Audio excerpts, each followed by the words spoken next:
Welcome to Luca is a Billionaire, where the only thing I invest in is your answers.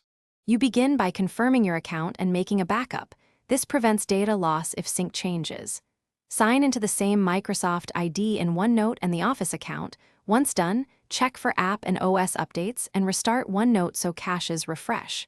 Next, export the affected notebook or copy the local one files to a safe folder. This preserves a working copy.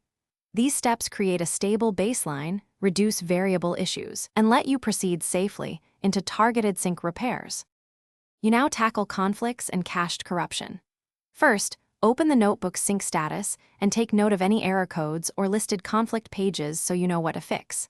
Next, force a manual sync. If it fails repeatedly, close OneNote and clear the app cache or delete the cache folder to remove corrupted state.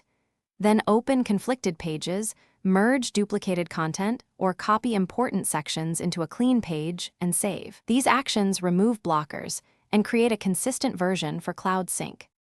Finish by stabilizing the notebook in the cloud so all devices match. Reopen OneNote, sign out and sign back in to refresh credentials, then force a final sync. Make sure sync completes with no errors.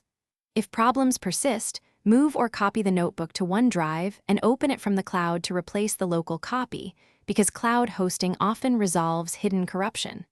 If that still fails, test opening the notebook on another device. If it works there, the issue is device-specific, and you can rebuild the local profile. Thanks for watching and please subscribe. It's the best investment you'll ever make.